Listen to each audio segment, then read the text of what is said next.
recording, so Okay. I'll make it larger right about And there. uh, Is that good? welcome, Ben. Good to see you.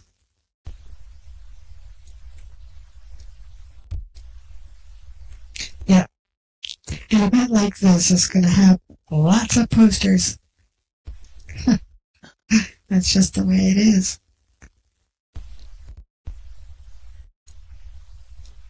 Very nice.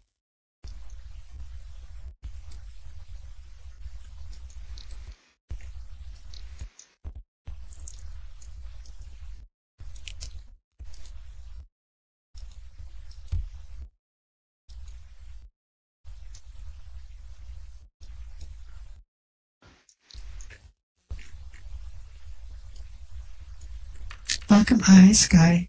Good to see you again. Cynthia, nice to see you.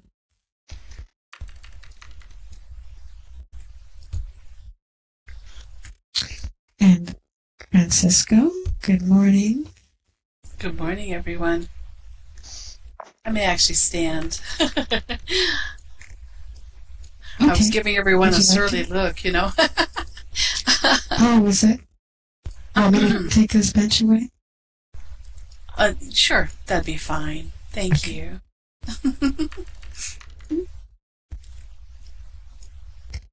Yeah, actually make this and we'll get it out of your way. I didn't realize that it was creating a surly look. Here we go.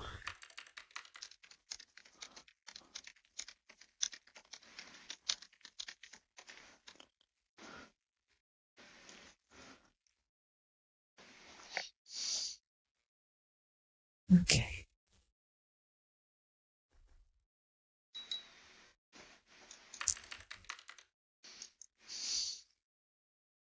Hello, LB. Lori Bond, nice to see you again.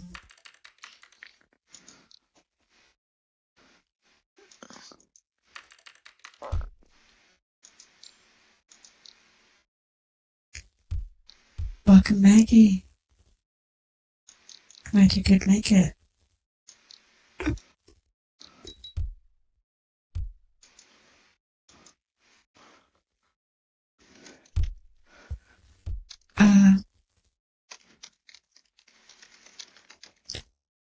Okay.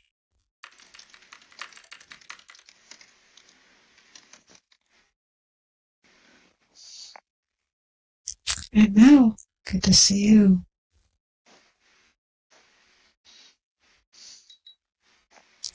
Should be plenty of seats for everyone. Oops. Wonder what that was about.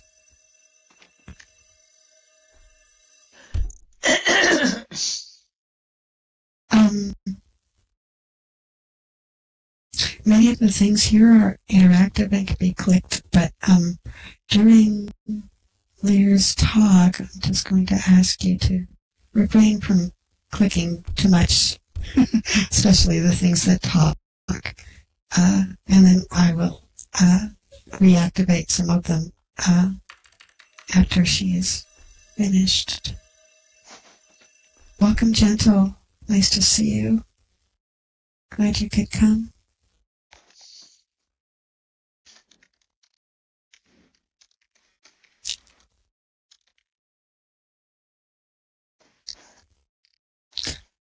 Go ahead and start this little introduction.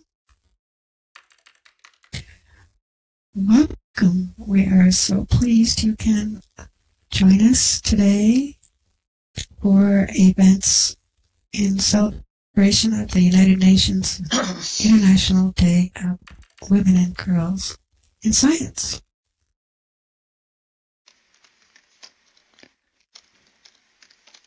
I know everyone is eager to hear our friend and colleague Lyr Lobo speak, so I will be brief.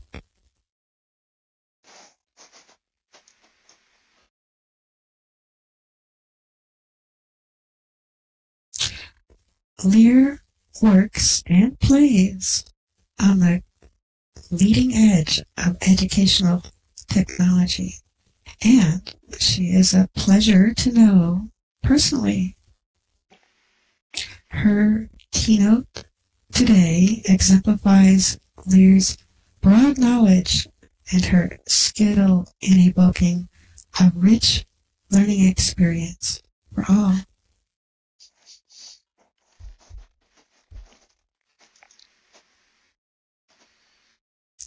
Please do join us afterwards for a tour of this Women in STEAM Center, followed by a visit with Starlight at the Nutrition Resource Center nearby.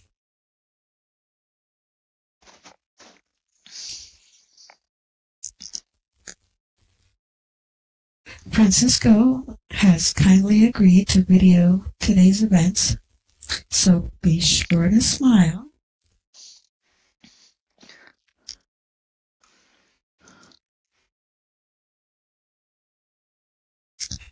As always, a huge thank you to Lucena Wisdom Seeker for providing a home and support for all these activities and places of learning. Inspiration Island.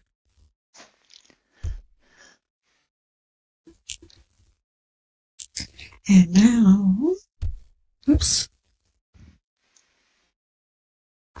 I am pleased and honored to present Lyr Lobo. Why, thank you for such a wonderful introduction. Can you hear me? Okay, great. I do have a speakeasy too, and this is my 250th keynote address. And you know what's interesting, and presentation. What's interesting is we're going to look at women today who count things too. I love STEAM. In 1995 through 97, as part of my doctoral research, I created a virtual reality environment with a head-mounted display device. And I love tech. I'm so happy to be here with you guys today. Prior to my doctoral research, I worked for Air Force Space Command on the Situation Room software, similar to the movie War Games. And of course, you know me, I have to do a trivia game, right? I love hearing your thoughts, and I love it when you chat during the talk. So please feel welcome to type in the chat log, okay? That's right. So here's the instructions. It's case insensitive. It does not matter, and we'll get started here.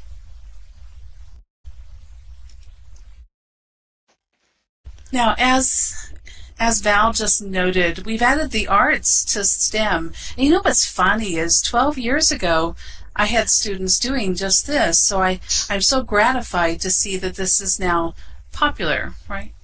Not accepted by everyone, but you know. Does not creativity and innovation benefit from the arts? And that's something we've noticed lacking in science, at least in software engineering, because we notice that the more uniform and replicable we get, the more boring, right? We're not very creative. And so models come to life when we have these design principles. Now, the Software Engineering Institute's Capability Maturity Model notices this. As you get to level 5 in maturity, you tend to get very boring. Okay, when I was asked to speak on STEM careers, my first thought was to look for data regarding education. Let's face it, it's an occupational hazard of mine, right? And the first thing I started noticing, and I guess I better follow along with my slides, right? I'm looking at two sources at the same time. On slide 6 is when we'll begin our game, in case you're wondering. So there will be a question for you shortly for you to answer, okay? The red bars on this diagram reflect women. And you'll notice that we're, of course, behind men, but you'll notice the progression over time.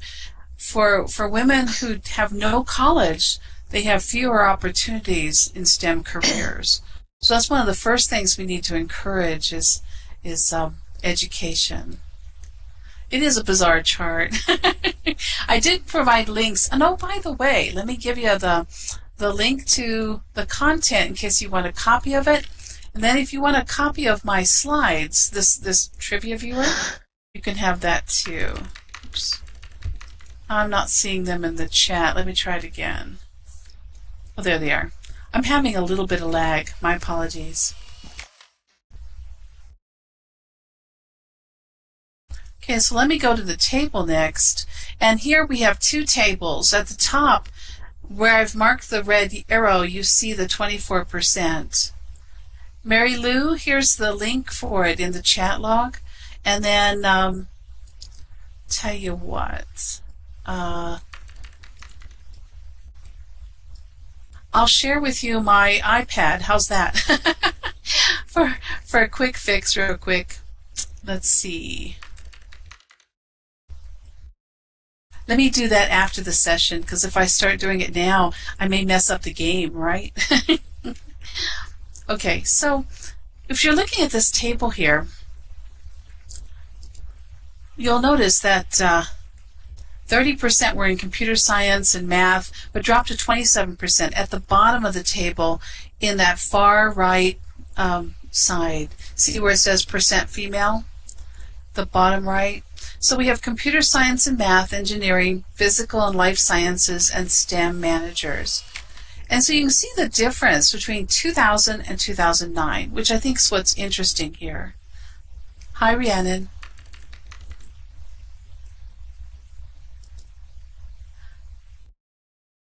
So here's a trivia question for you. Who is in the top left photo?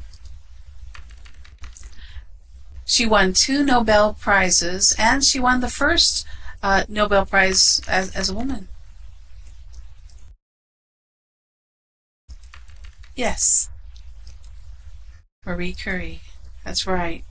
Now, for any of you who are spelling it correctly, you can use small case, but you have to spell it correctly. The viewer whispers to you politely and says you were correct, but you weren't quite fast enough, right? Anyway. Now, I don't go into detail about these women because we have limited time today, right? But I want to point out that each one of them made sacrifices. Each one of them faced hurdles like we do today. And they had to overcome quite a few biases. Let's look at another group of women.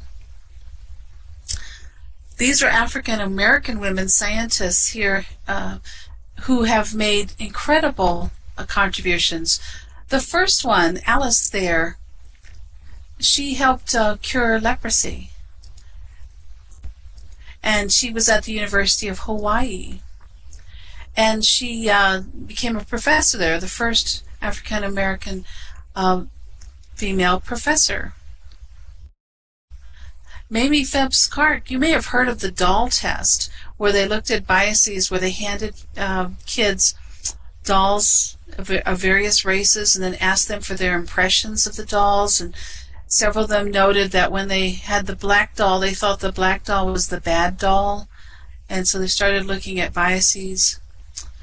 I know that sounds terrible, but each of these made a contribution that helps to advance our understanding about people and in the fields of medicine, and of course 2 human computers are there who made great inroads when NASA was called NACA and then later NASA. They were instrumental in those early flights. Without them. And of course the mother of chemotherapy. See, I had no idea some of these facts until I started diving into this. Mae Jemison. She runs a business today, but of course is the astronaut there. And then Alexa Kennedy, a neurosurgeon, and you know, she lacked confidence. She nearly gave up. She nearly thought that she would be unsuccessful, and then of course went into neurosurgery just because she went to a summer program, a research program, and had a love of genetics.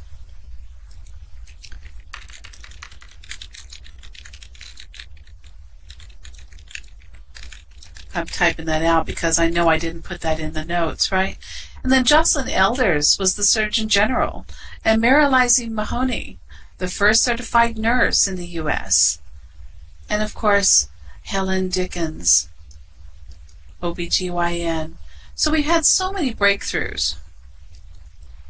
We follow in the footsteps of these amazing women, and we can see from their example that women in STEM comprise 57% of the physical and life sciences jobs, while men are at 31%.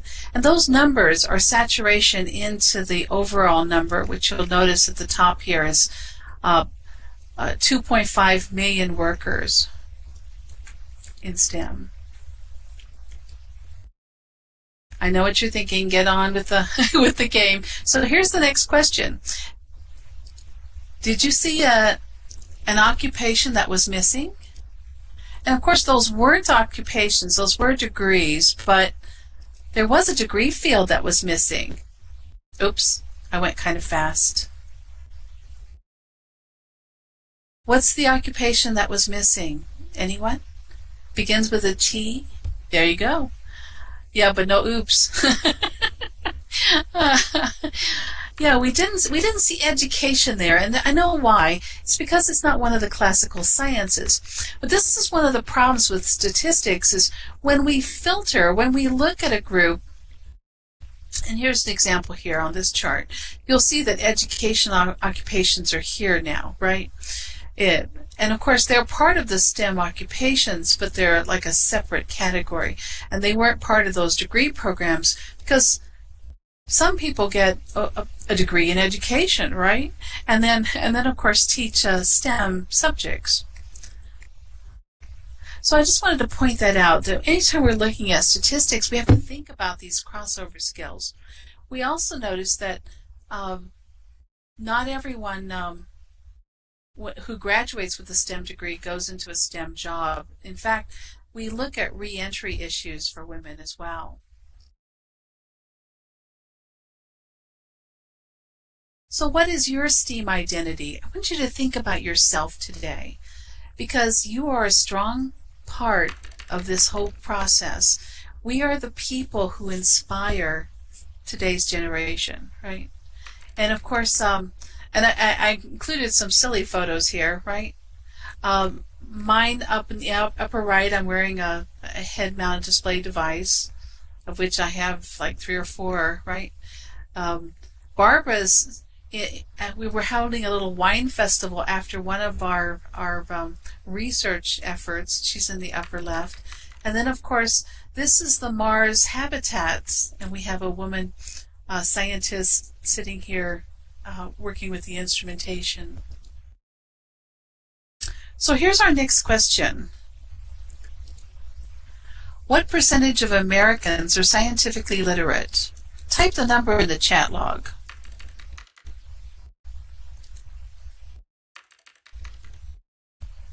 When we get it right, the viewer will tell us, Rhiannon got it.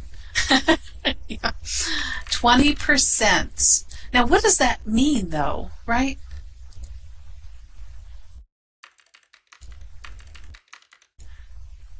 Now, I know you're thinking arcane science, aren't you? 80% in the U.S. do not understand the science articles described in A, B, or C. Science Digest, Popular Science, or the New York Times Science section. Just give me a letter, A, B, or C. Dania got it. C. That's right. And everyone who's typing C, you're getting a confirmation as well. Let's take a look. What are they reading that's so difficult to understand? Now I want you guys, does everyone know how to zoom in on this? You alt-click it and then zoom on in and get close to it with your cursor. And if you look on the very far far right, you'll notice it says starfish see pretty well in the deep ocean. By the way, starfish have eyes. I don't know about you, but I don't consider that arcane science titling. You know what I'm saying here? 80% do not understand this. This is what we're talking about here. And of course, on that last slide, I gave you a citation for a chapter that you can download. You can download the whole book that talks about some of these problems. That's true. That's true, Marley. But I believe they mean when they read it, they don't understand it. And they feel very uncomfortable with it. And I guess that part is not at all humorous. So let me get to the next question. Is this image depicting a problem at Walmart? This has been going around on Twitter. Okay? And some of you may have seen it if you look at Twitter at all. And of course it comes from a 2010 image. It's actually a 2010 event, but you know how things recycle? 15 is this many. So give me a yes or a no. Is this a problem? Just tell me what you think. Yes or no. That's interesting. So say no, gentle. Remember, I'm doing pattern matching. So I need a yes or a no. Yeah, just say no. You're so funny, anyone.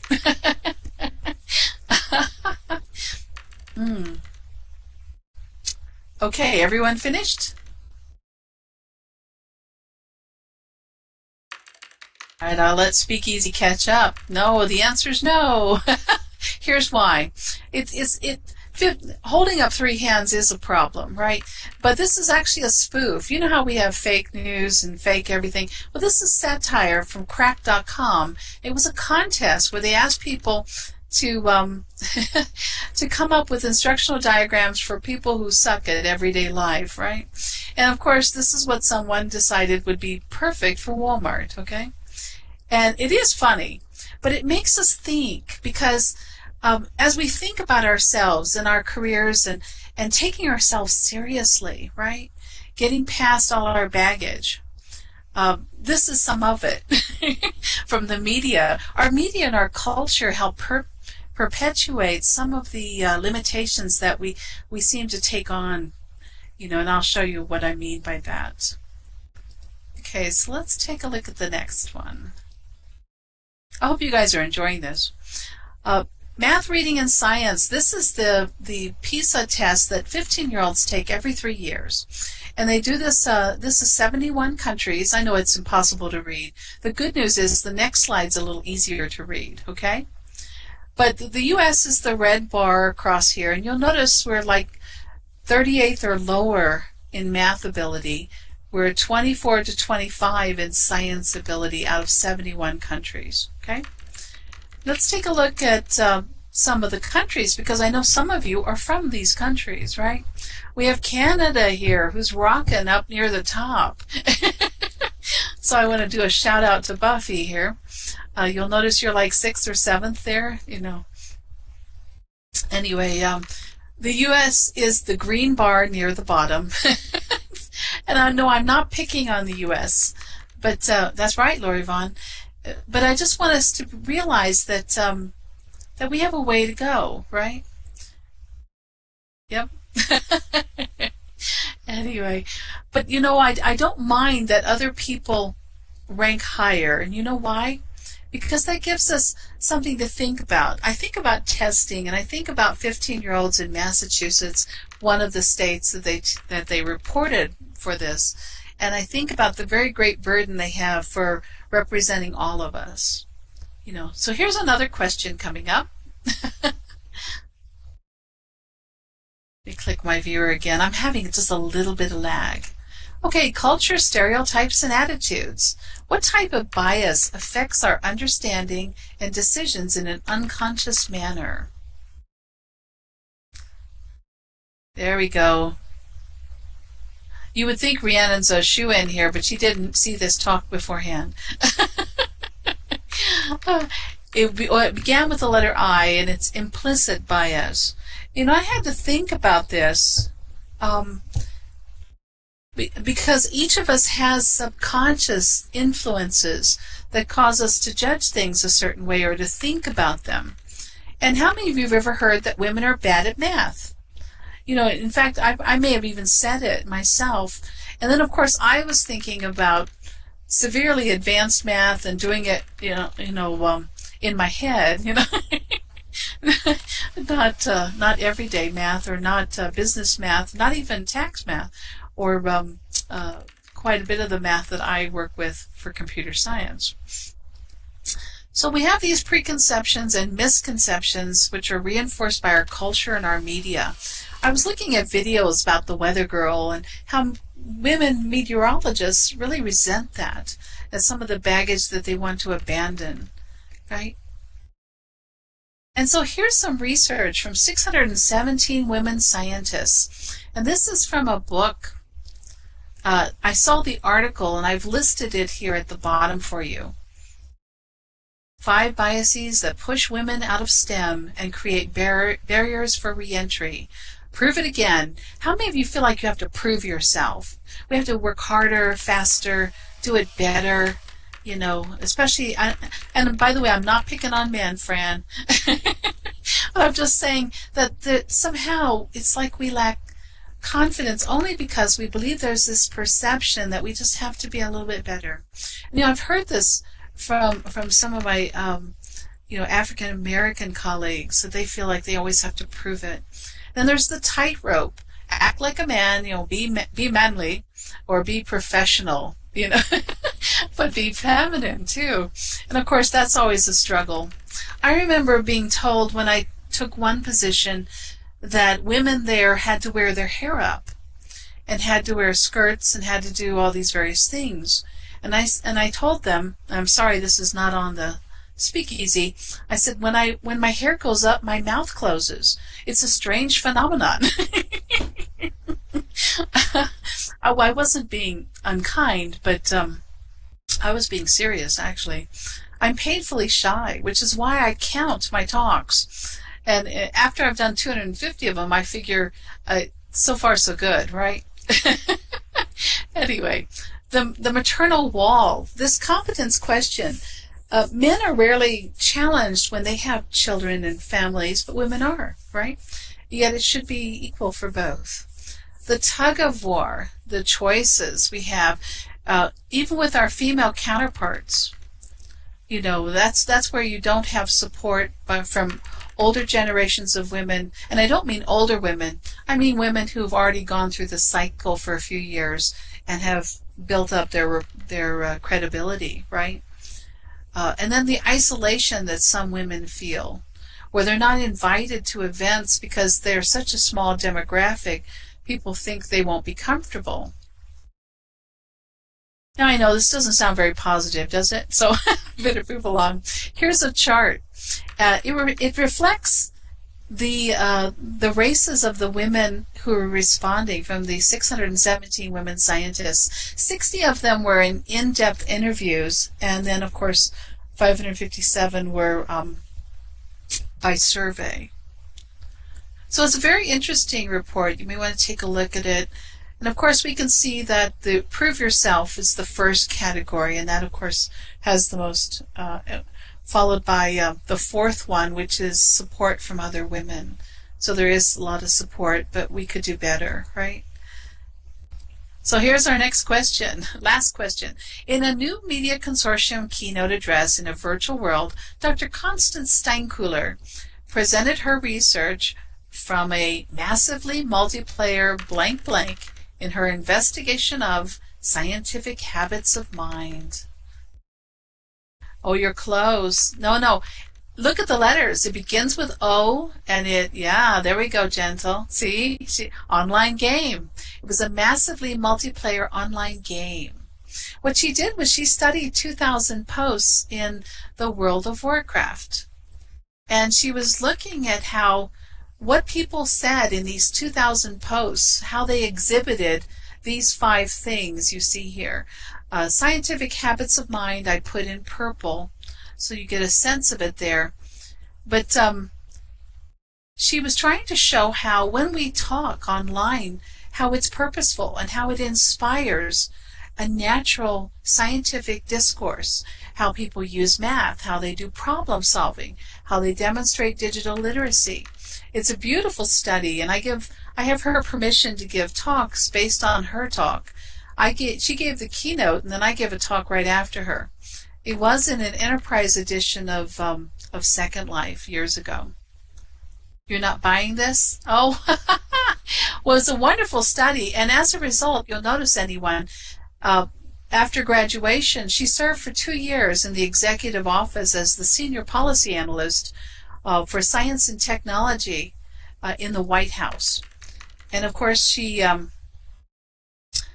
was looking at how games might incentivize and empower conversations about science and the application of math to get more women involved. I'm not saying they're perfect, but I'm saying that as we try to address this need to encourage more women in STEM, that we get them involved.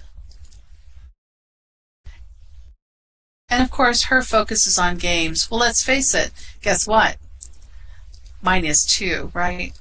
I love games, I love simulations, and I love putting people inside immersive experiences and letting them decide to be the science officer, as we did on this Mars expedition. We had 4 science stations where they would go through a challenge and have to make all kinds of decisions and keep refining these decisions using critical thinking, problem solving, and of course a progressive bit of information. It was about a 2.5 hour scenario, and then they would land on Mars and be on a mining colony thinking about that. We won $25,000 for it because we used a variety of holodeck-like simulations. Content would appear and disappear as people move through the simulation, similar to instancing in a game. Well, as we start to wrap up, I invite you to conduct your own visioning activity. This is something I do every year on my birthday. And I take my family with me. My son, he's 25 now. I began 5 years before he was born. And of course, this is my 30th year, right? And I sit down with a notebook, a tablet, and we all jot down 25 dreams in 9 categories. And I ask myself, I say, if you have all the time, the money, and the talent in the world, what would you wish for in these 9 areas? And it occurred to me that the career area is what we're talking about today in this keynote. So you could just think about that. But as an icebreaker, I often ask people, what would they have in their dream home? What would they accomplish for education or for their dream job? If you could be anything in the world, it made no difference, none of your current limitations, time, or money. What would you do? And of course, I list a bunch of mine. Are you guys thinking about yours? And you'll notice these other categories, right? Philosophy and spiritual, your religion. What is it that feeds your spirit? Travel. Where would you go? What would you do for yourself and then for your family, for your social, for your friends, and then of course your significant other. That's true, Marley. Absolutely is. But you and I were just talking about this, in the last week and a half, about the fact that we always have dreams. That's what I think life is about, is our ability to dream and to think about the world in a different way. I think that's what keeps us alive. Now, I could be wrong. I've been wrong before. But what I call it is shopping until I drop, because let's face it, this doesn't cost me any money, right? Here's some of my dream jobs. And you guys are going to laugh. I know. You're all thinking, why Google research scientist? That's because I want to play with lots of toys, do lots of crazy things, and think way outside the box, right? I'd also like to be an astronaut. But there's a part of me that's a comfort puppy. I want to stay at home too, right? And then, of course, I would love to be a famous game designer because my heroes are all game designers, right? And then, of course, a professor at a couple different places. I'm already a professor at a couple places. So what this is suggesting is that I've already realized some of my dreams by doing this for 30 years, right? Once you have your list of 25 things, then you circle your top 5. And when I did this, one of mine in 1988 was to get my doctoral degree, and in 1997 I completed my degree. And so, I thought it was unattainable in 88 when I thought of it, right? I thought, well, I'm not sure I'm smart enough, or I'm not sure I'm in the right position, or, attending classes is going to be rough. I've already done my graduate degree, and I'm busy working, and I'm so busy working, who has time for school, right? Well, as we close here, let's stand strong together. This is an image that we took as a promo. Remember this, Buffy? For VWBPE 2013. I have a whole bunch of these. I took lots and lots of images while we were making a music video for the Virtual World's Best Practices in Education, which is coming up. And we're all standing there, and I kept thinking about all these women around me and how, because we're all together, we're part of an organism that helps to change the world. We're creating an energy and a mentorship. Marley, when you run your symbolic modeling sessions, you are mentoring and inspiring others. Lysena, when you're doing your whole brain health and the nonprofit commons, Rhiannon, and everything you do, you're just all over the place, right? We are all like organisms that are all bouncing off of each other, right? And for all of you too, Mary Lou and anyone, all Cinders, all the things you do, it's just amazing. When I touch a viewer, I think of you, right? And so each of you, that's like pieces of you are stuck to me all over, right? And so I just wanted you to know this, that my success depends on you. And here I am in the center with Kay's, with Kay Novak, who's Kavan Zinovka, and of course Delightful Duangle, who's Barbara Truman. And we're at the ELK conference. We've just been doing some STEM and games there, and I just wanted to share that with you. We're holding our book, of which several of you, dancers and others, have contributed chapters. And it's about selfhood and society. And I'm not selling the book, by the way. It's hopelessly expensive, but it was important to write it because it was part of the same energy to tell the stories. And I want to inspire you to tell your stories and to have a great conference. If you'd like a copy of this, viewer, right now I'm going to set it to copy. Copy. And as soon as I finish, hopefully it'll still score. There we go. Now remember, we're all winners. The game's just there to give us some fun as we're playing. Thank you, and have a great Women in STEAM conference.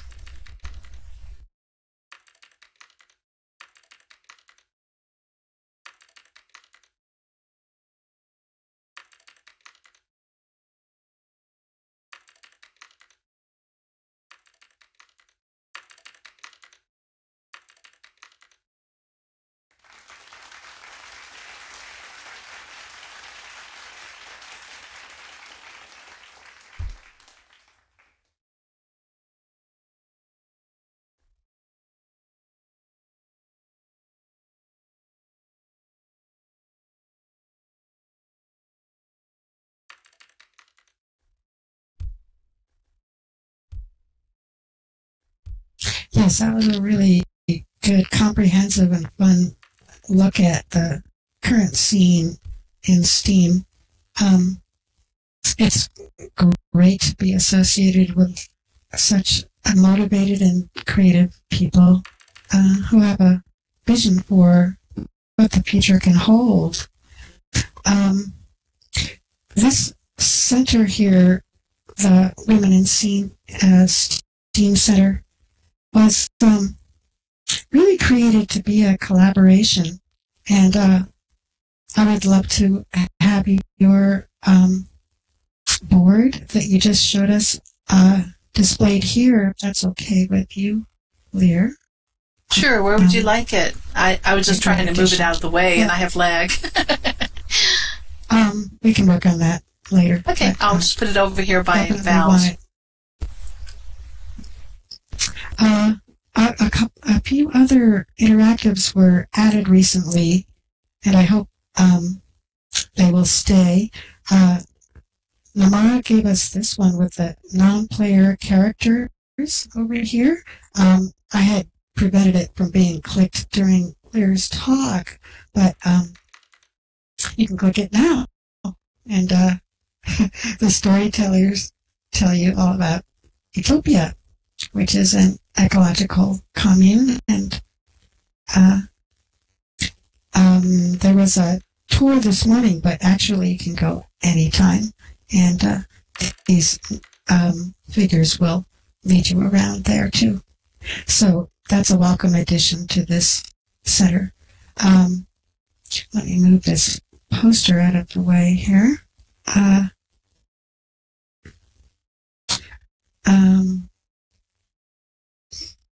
So Val contributed this slideshow here, and it's also clickable. You can learn more about women in STEAM and digital literacy from this. Thank you very much for that addition here too, and I hope it will stay and we can give it a permanent home here too.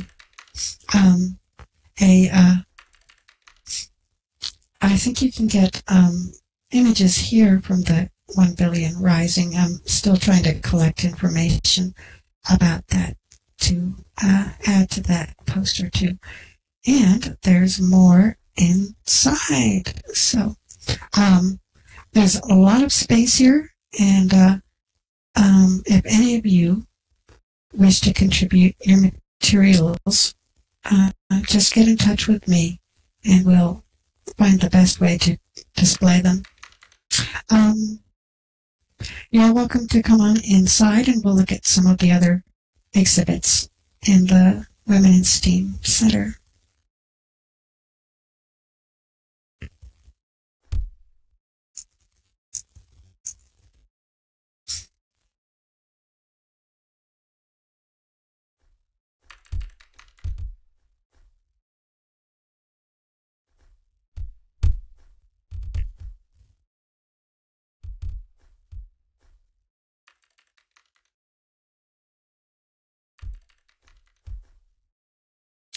No, I am not nearly as experienced in creating virtual environments as Lyr is, but I do my best. For one thing, I like using the tools that are available in World to create things, because then I can teach people how to do that in this world rather than having to use complex programs like Blender. This is one of the fun little interactives that at the same time that it gives you fun and interesting information, subconsciously it's working on your innate sense of probability here. So this is a pseudo random device, and that the impulse given to the spinner arrow is a random force. All you have to do is click it and it spins, and then it will come to rest on one of the 5 wedges, which represent steam. And when it does come to rest, it will give you a little tidbit. And there's some very fun material in here. A lot of this was contributed by Jess over at Science Circle. And as I was proving this today and making sure everything was working right, one of the items came up that was really fun, and this is a book, and I'll paste it in chat here, called The Friendship Riddle by Megan Fraser Blakemore. So I decided to read a little more about it, and it's a very clever book with lots of math and science and logic riddles in it for children, I guess about up to grade 6 literacy level. But even as was suggested in Lyr's talk, many adults are about at that level anyway. So it's just as fun for adults. I encourage you to check it out. Here's a little blurb about that too that I copied. With nods to classical fantasy expertly woven into this surprising and emotionally charged journey through the ups and downs of middle school. Actually, middle school at this level. The book proves that even the bravest heroes need true friends by their side. Which, I'm mentioning this because I actually developed the spinner for one of my other projects here called Hero Walk, and I adapted it to the Women in STEAM Center. And really, my approach to women in STEAM is a hero approach.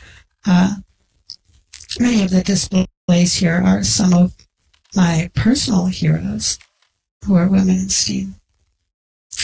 Yes. This is another interactive here behind Stranger over here.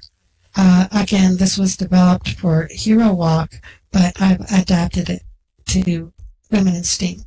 Anybody in Second Life can drop a texture and a note card into this sign, and they will display, the textures will display in series, and you can click the board to get the note card, I think.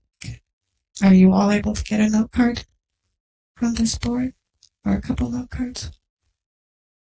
Let me make sure. Okay, let me just... Yes, you got it? Okay, good. This is a simple way to be interactive where people can dump their own info into something and share it in 2 different ways. And one way is a visual, and the other way is with text, with a note card. And of course, a note card can contain objects too. So you can really exchange a lot of information over an indefinite period using a device like this. So I encourage you to do that too.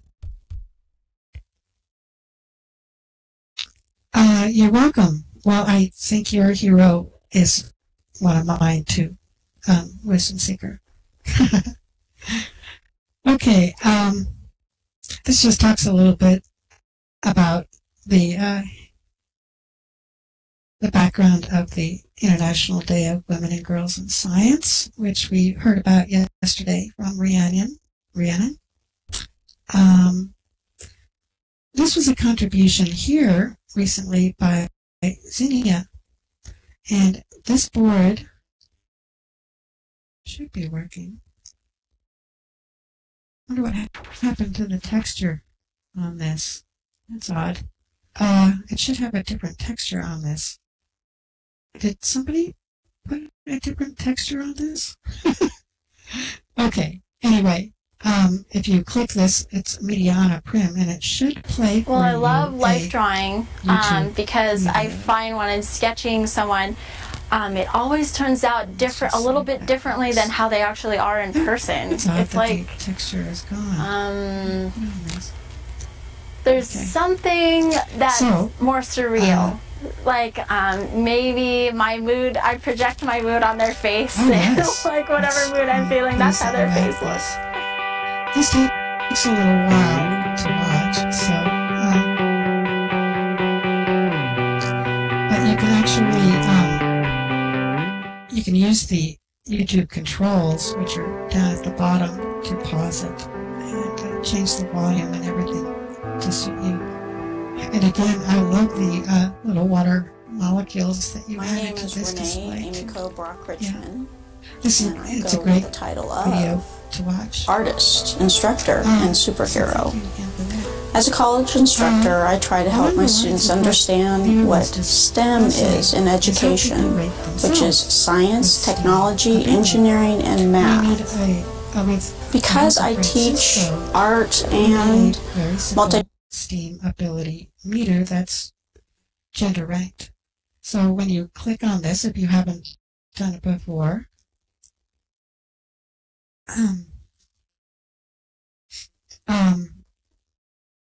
it will identify your gender, and then you can give it your self-ranking from 0 to 10 in science, technology, engineering, arts, and math. It's not a great surprise that the female average, the running average from everyone who has contributed to this, is less than the male. It's not hugely dramatic. We're talking about 0.5 difference between them. The average is up above the display in float text.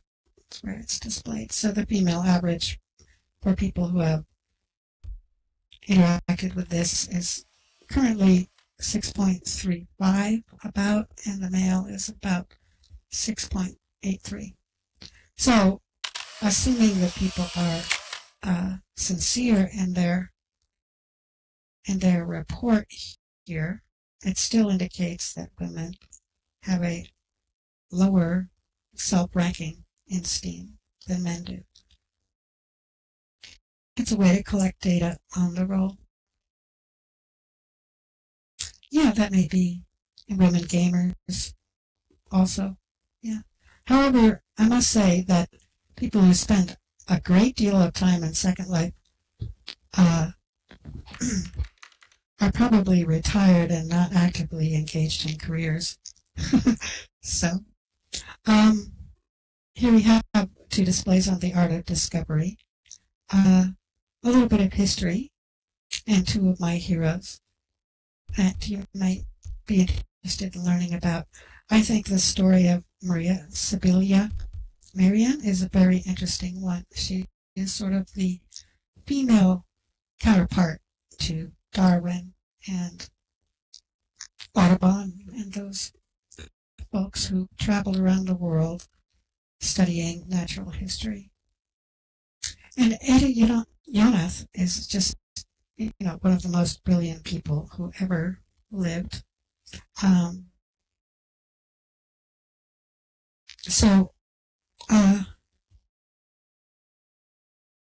work on the genetic code and the translation of it has just been invaluable to future generations.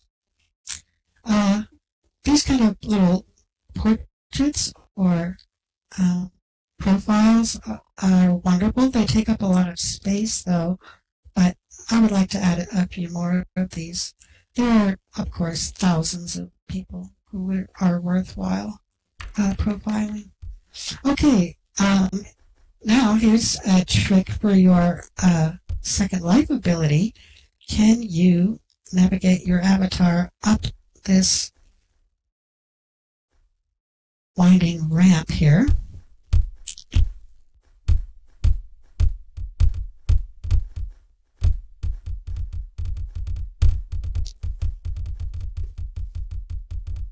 Yay!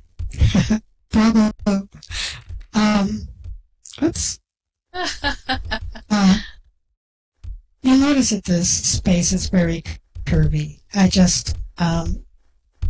don't like rectilinear architecture, and so every chance I get, I try to build with curves.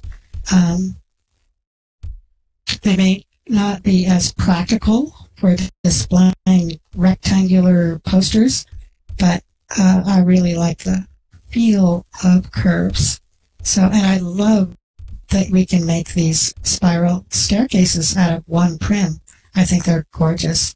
And okay, let's see, what do we have interactive up here? I guess I just added another of those show your STEAM posters up here, and most of these are static posters so far. Unfortunately, I have a lot more to do, so this is still in evolution. This display over here mentions 5 universities, colleges that I consider to be good places for young women to get a science education. For a number of reasons I selected these that Lyr addressed.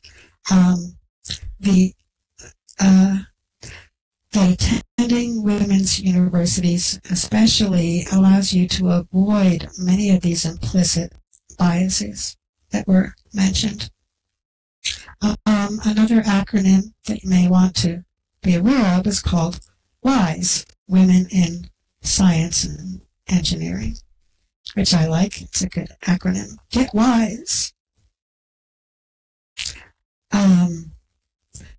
This would be another place for a good interactive, actually, for people to enter their own college choices with information about those too.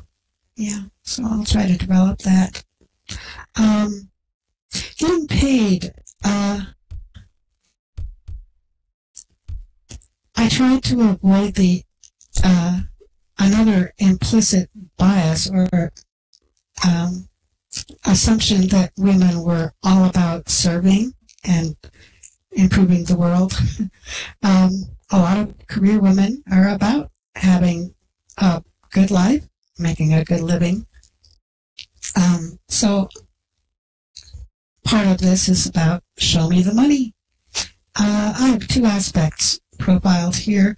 One is the Lyr Cycling Company. Lyr Cycling is a subsidiary of a larger bicycle manufacturing company, but what's unique about Lyr is that they make a line of bikes just for women, and they're socially involved with populations all over the world. The other I just installed recently, and it's this one about charter schools.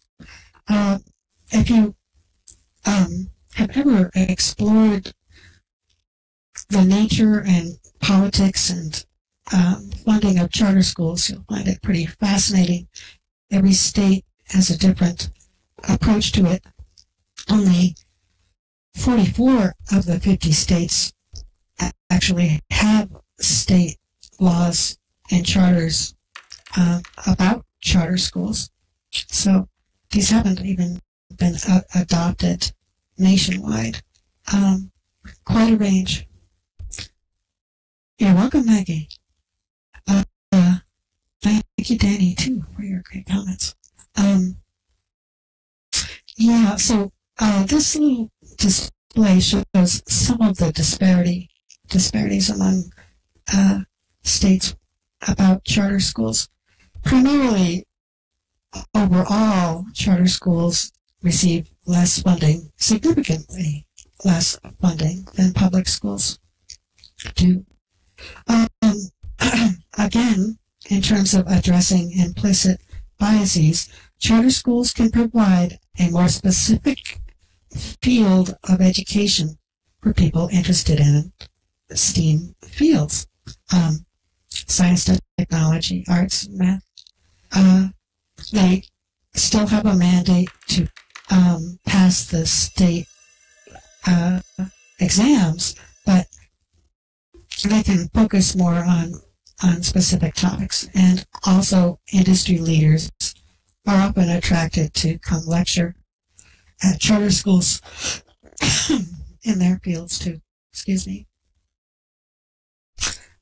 I'm surprised that my state actually promotes charter schools better than average, and I'm very pleased about that too. Yes.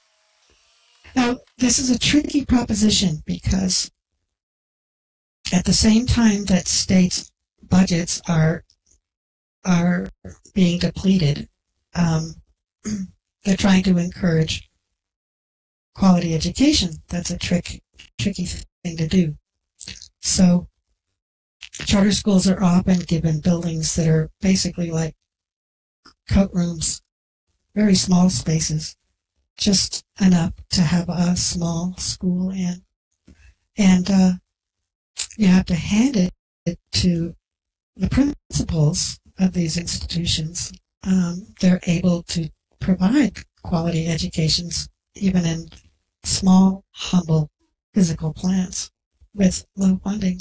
And they often apply directly to industry for grants to do that. That's a serious drop in Oklahoma, is it? Oh, that's really discouraging. Really discouraging. Oh. So, that's the Women in STEAM Center. It's not limited to this space. I have more room on this. This happens to be the Simply Impossible class parcel, which is one of my other passions. I make unscripted physical machines. Oh, let's look at that. Excuse me, for just one sec. Come out onto the veranda here, or a little patio porch.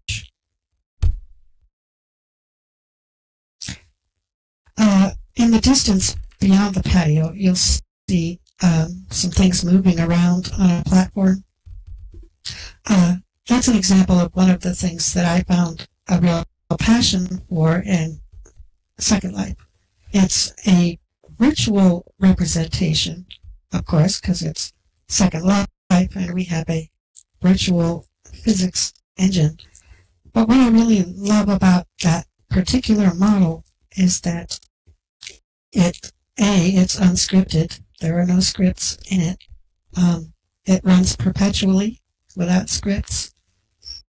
And it uses simple rectangular mechanics to create a lemniscate, otherwise known as the infinity form. So you can actually ride, if you want, on that green disk that's moving around the infinity form. And so that's been wonderful for me in Second Life, is to realize a real fantasy of physics, which doesn't exist in the real world. In Second Life, we can have physics which has no friction, zero friction. And the objects contain an excess of potential energy, more than in the real world. And that potential energy can be harnessed to produce all sorts of physical events. So that, for me, is a real fantasy come true. And it provides a huge slate on which I can experiment. Well, thank you very much for coming today. And let me paste in chat here what's coming up next. We have several more activities here. Right next is join us at 11:30 for a tour of the Nutrition Resource Center, which is just next door here, same level, just a stone's throw away, with starlight.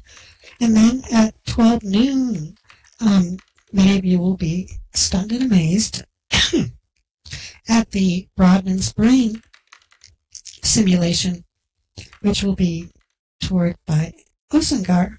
And I'll go ahead and paste that in chat as well. The second engine over there.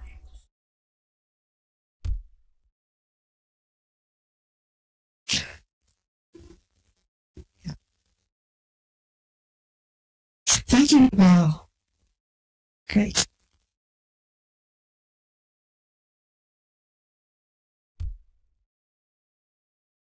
Oh, Osengar's IMing me.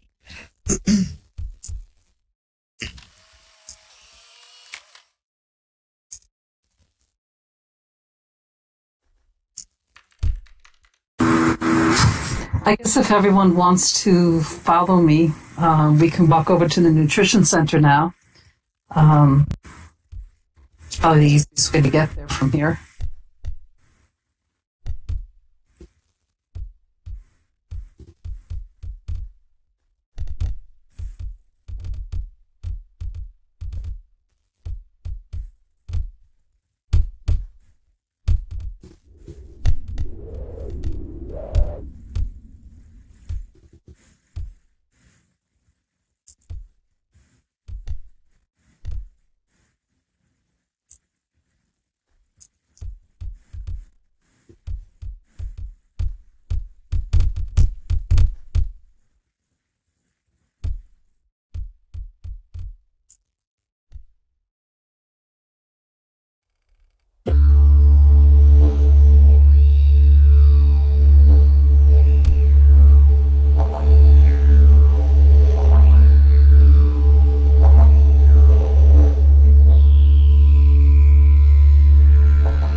I'm just sending people some TPs so they don't have to walk.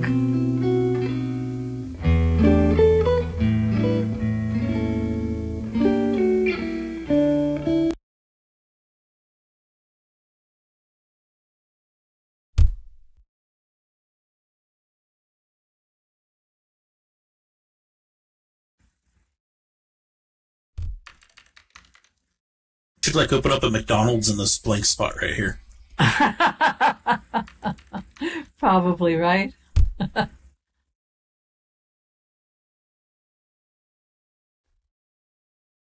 Okay, I think the rest will have to find their way over. Okay. All right, oops, sorry.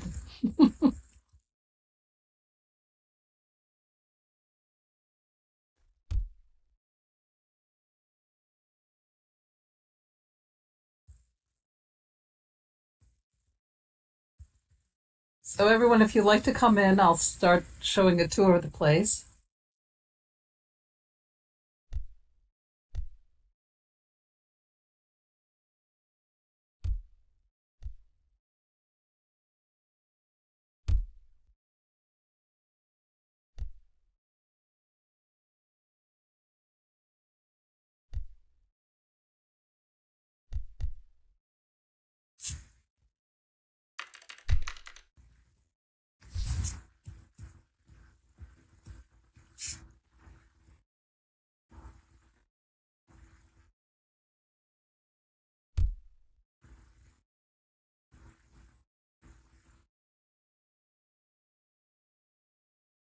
I'm just waiting for some other people to come in from the outside, and then I'll start.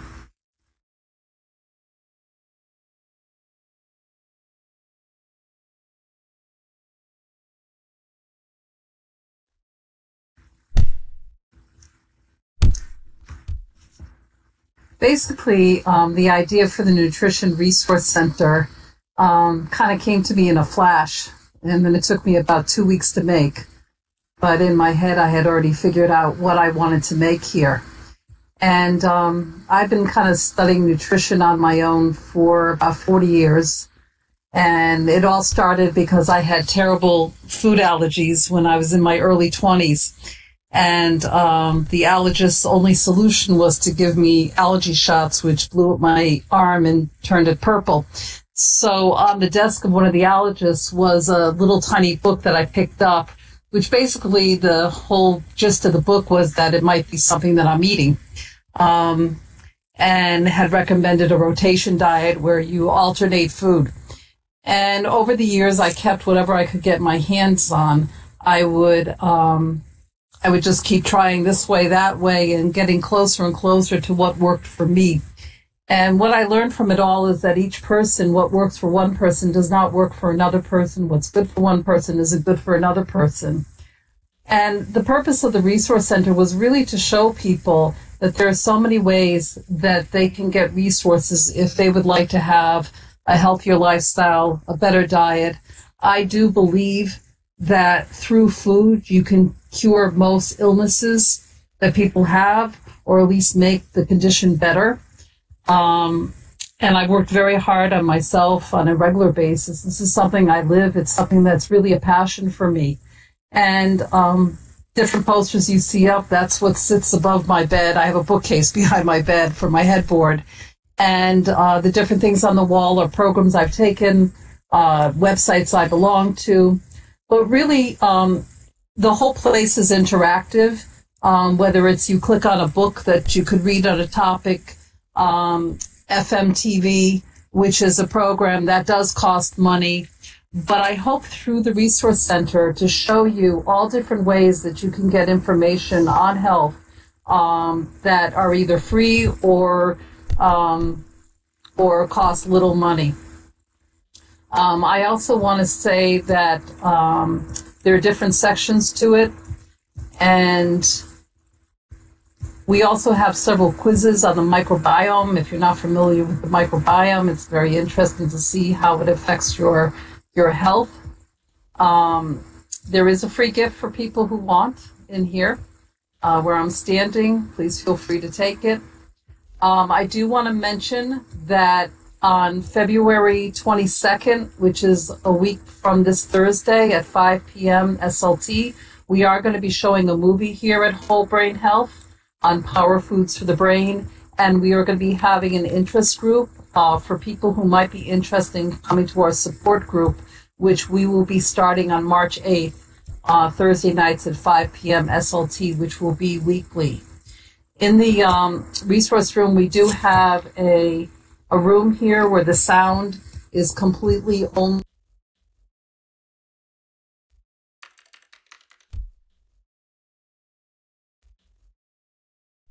Over here you can see we have YouTube videos that you can see, that you can get cooking videos on YouTube for free. You can't hear me? I see my lines above my head. Oh, when I was in the room, yes. There are diet videos. There are websites that you can go to.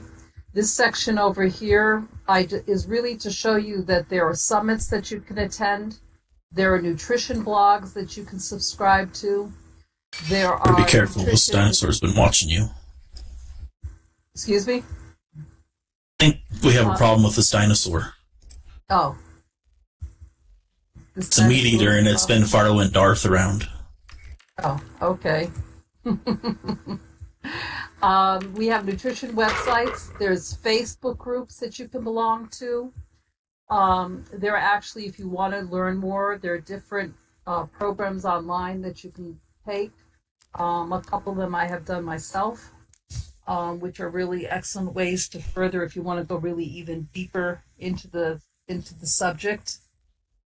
Over here, we have a meditation area, and you can teleport to a meditation skybox that we have if someone would like to use it. Those of us who know me know that Ewan and I had done a meditation group. I have a section over here on mindful eating. And on the far wall over here, we have recipes. And you can click on the recipes and get the recipe for the picture that you see on the wall. And basically, if you look around, you'll see I tried to make it colorful. I tried to make it something that would be attractive for someone to try, even if all of this is new to you or you've never tried it before. to maybe tempt you to get some interest into the subject. Over here on the wall, we have articles, and we're constantly adding to the place. In this bookcase, we have articles on different topics that you can click on. If you're not familiar with blending, using a blender or smoothie or juicing, we have juicing recipes, smoothie recipes, books on the topic. Some information about what's the difference between juicing and blending.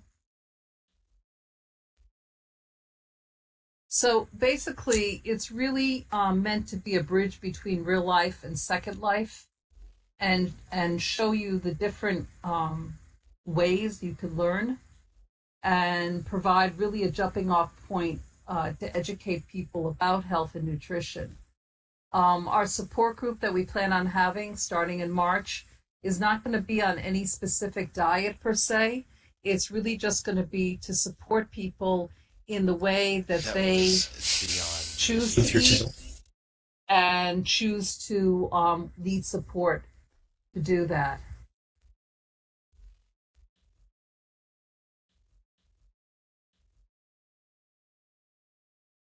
So if you want to take a moment and walk around, click on posters, click on the quizzes, click on recipes, take a free gift. One of the gifts is a bowl of fruit, which is on the table over here too. And just try out how you use this resource center. And again, there is a teleport to a meditation skybox over in the meditation room. And if you have any interest to be part of the nutrition support group, please let me know, and I will make sure to remind you when we're going to start. And if you have any ideas about what you would like to have done in a group, because the support group will basically be for the people who attend and what they want to make out of the group, I'm open to suggestions. But it's really meant, the whole place is really meant to be interactive for people to use and read and learn.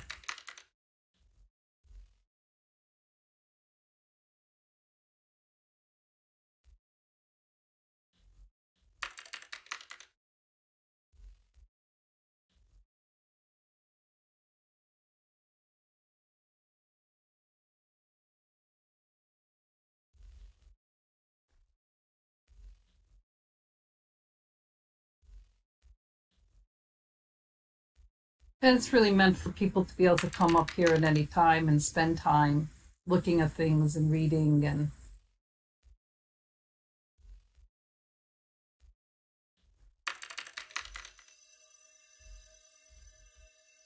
I just felt that a lot of people don't know where to start. They think, well, I'd like to improve my health, but they don't know where to begin. For me, it's kind of simple because I've been gathering this information for so long. But I was actually, while I was putting this together, I was really kind of surprised at how much was out there that was free, because I have a tendency to buy the books and buy the information, and I was surprised by just how much I could find for free on YouTube alone. And then I started looking on Facebook, and I started looking at blogs, and I actually was shocked by the amount of free information there is now, because when I first started 40 years ago, I would buy whatever book I could get my hands on, but I'd have to really search through the stores to find, the bookstores to find a book on nutrition. Yeah, I do find a lot of the recipes are too complicated, but what because you have a walnut-sized brain, Mr. Dinosaur. Myself, I'm 100% plant-based. And when I find a recipe that has a lot of ingredients, I kind of cut down on some of the ingredients.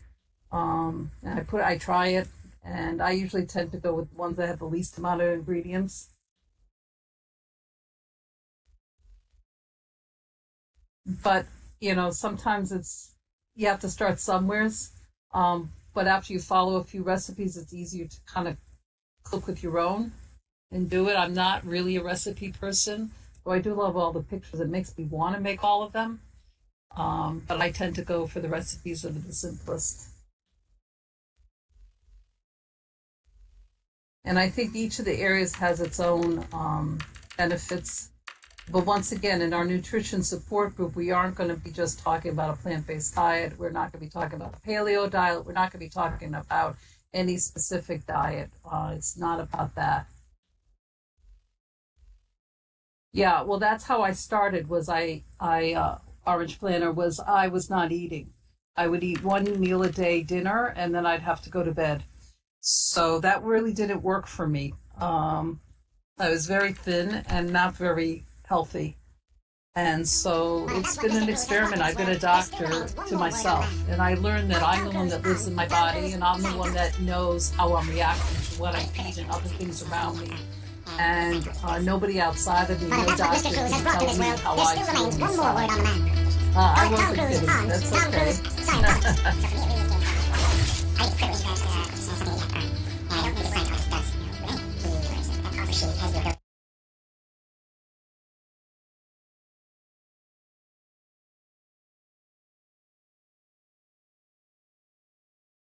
Thank you. And my desire is really for other people to benefit from all the knowledge, because you have to hope that all the pain and suffering I've gone through to get to this point, and I really thank Liz for letting me make this building here and allow other people to use it as a resource.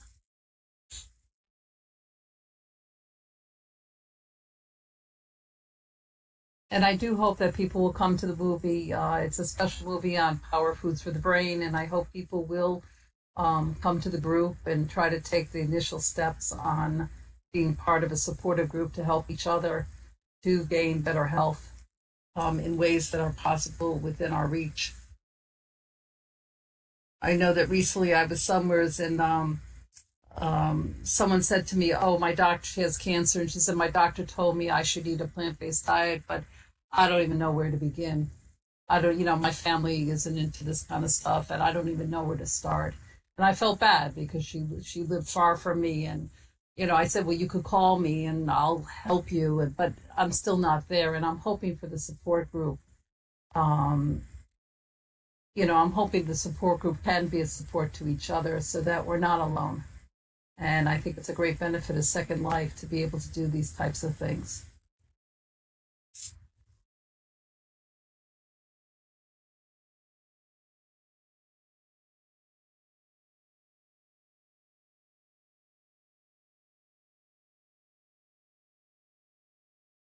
And different people with different things. For myself, I have to eat a huge amount of salads every day.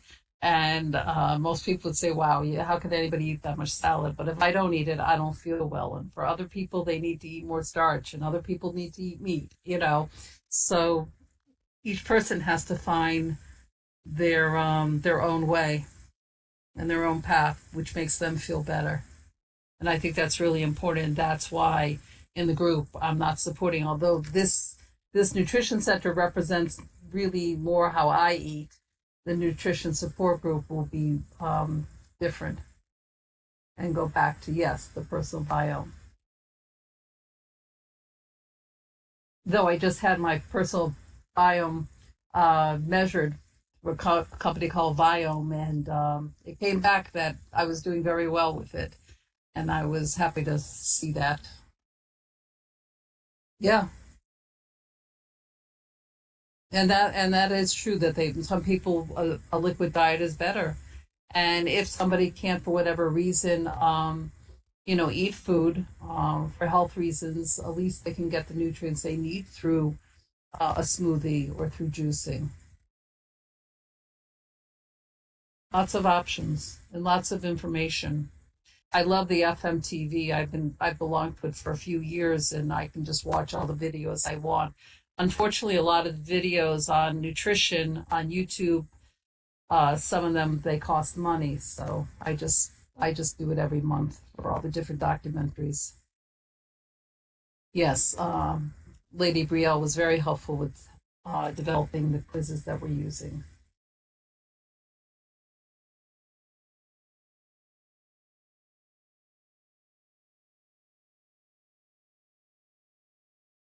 And like I said, if you would like to be part of a support group, just let me know. there is a card up on the wall here. You can just drop a note card in. Oops, I'm outside the building here. You can just drop a note card into this poster and let me know with your name, your SL name into the poster, and I'll make sure to remind you.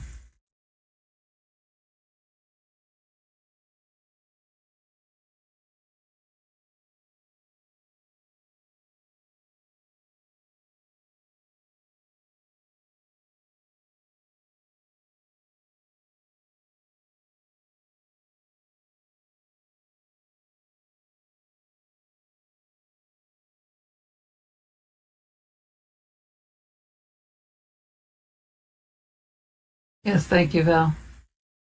Keeps dropping out for some reason, ma'am.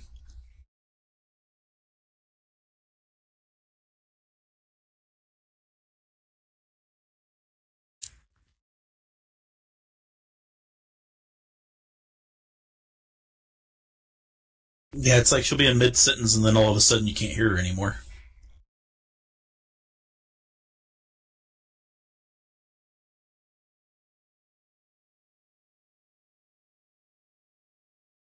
I think what I was just recently saying was that if you're interested in the support group, to drop you a note card into the poster.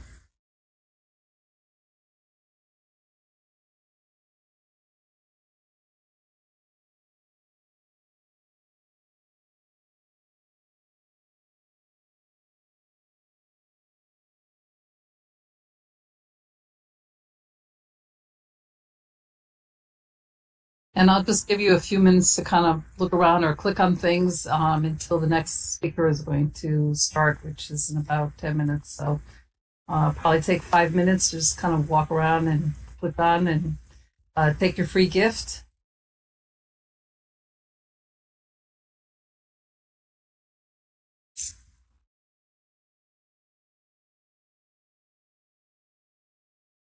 And I appreciate everyone coming to see it. An unrelated question. What's up with that strange sex laboratory over there? It shows a picture of a doctor doing weird experiments on people.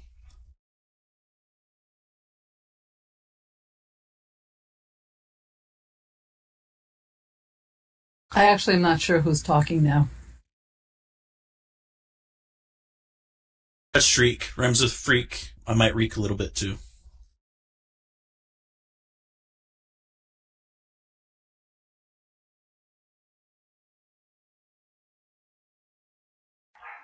I was wondering what that smell was. Kind of woke up in a strange place this morning. I don't want to discuss it.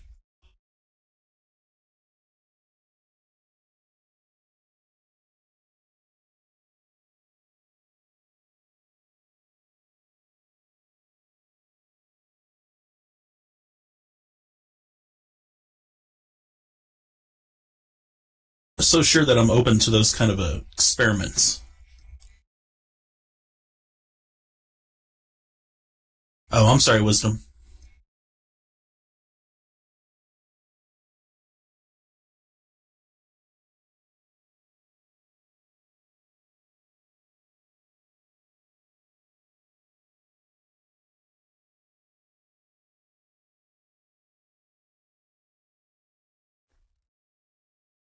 And I do want to say one thing. If anybody suffers here from diabetes or high blood pressure, these things definitely, been many books and studies written on it, that diet can definitely help with it and reverse it, even heart disease. These are all things that can be helped through nutrition.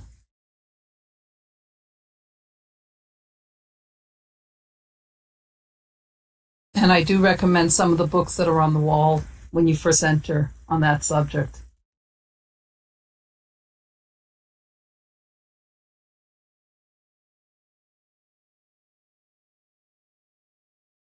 And also, if somebody has not seen the movie Forks Over Knife, I highly recommend it.